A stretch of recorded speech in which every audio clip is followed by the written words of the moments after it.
राधे राधे। शर्मा जी की कहानी चैनल पर आप सबका हार्दिक हार्दिक स्वागत, अभिनंदन। अभी परम पवित्र कार्तिक का महीना चल रहा है जो भगवान विष्णु को बहुत प्रिय है।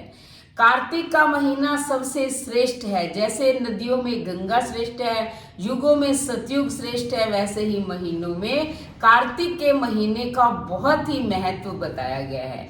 जो लोग व्रत करते हैं, दान पुण्य करते हैं, स्नान करते हैं, उनको तो उसका अक्षय फल मिलता ही मिलता है। लेकिन आज मैं आपको एक कहानी के माध्यम से ये बताना चाहती हूँ कि मात्र कार्तिक व्रत करने वालों के दर्शन करने का क्या फल होता है।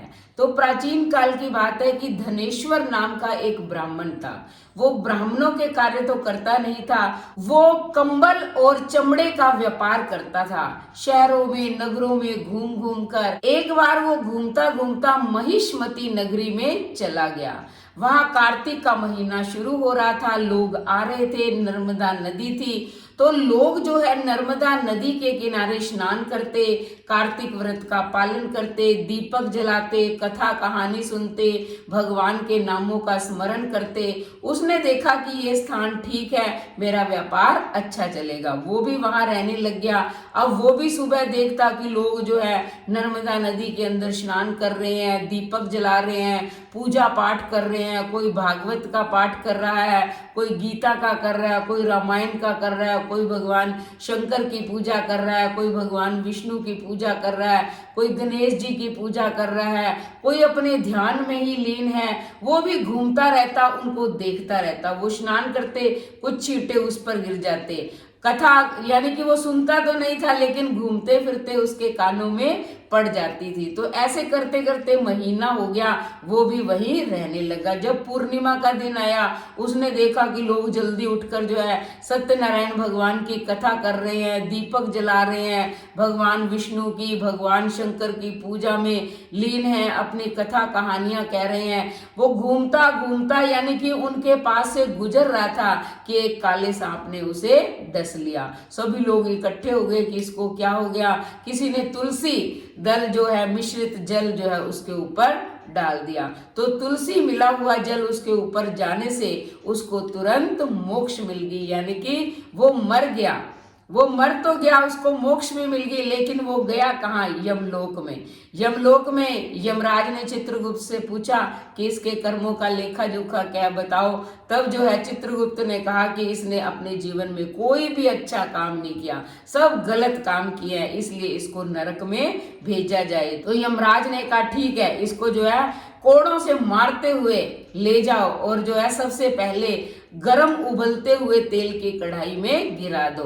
तो जैसे ही यमदूतों ने उस कढ़ाई में गिराया तो तुरंत वो तेल ठंडा हो गया, अग्नि बुझ गई। जैसे प्रहलाद को डाला गया था जब अग्नि शांत हो गई थी और तेल ठंडा हो गया था। वो यमदूत हैरान हो गए, उन्होंने आके यमराज को सारी बात बताई।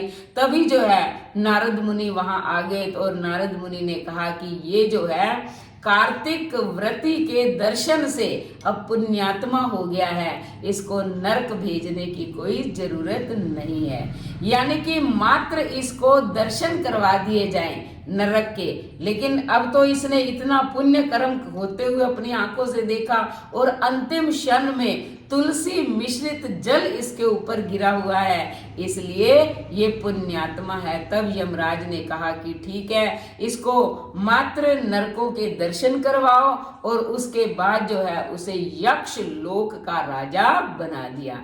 कुबेर का सेवक बन के वो सेवा करने लगा।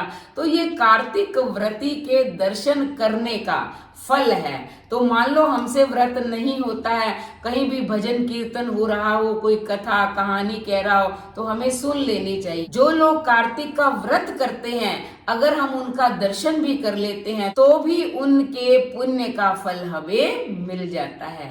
तो आप भी, अभी कार्तिक चल रहा है, अंतिम 5 दिन अभी बाकी और हैं, यानी कि अभी तो षष्ठी तिथि हुई है। तो अगर आप अंतिम 5 दिन भी दर्शन कर लेते हैं, स्नान कर लेते हैं, या स्नान नहीं कर सकते, जो कार्तिक स्नान कर रहे हैं उनके दर्शन कर लेते हैं, तो आपको भी परम पद की प्राप्ति हो जाएगी। तो आप पहले ये कहानी सुनिए, उसके पश्चात अगर चैनल पर नए आए हैं तो पहले चैनल को सब्सक्राइब करें, लाइक और शेयर करें, कमेंट करें, फिर बेल आइकन के बटन को दबाएं ताकि ऐसी ही धार्मिक कथा कहानी की वीडियो का नोटिफिकेशन सबसे पहले आपको मिले।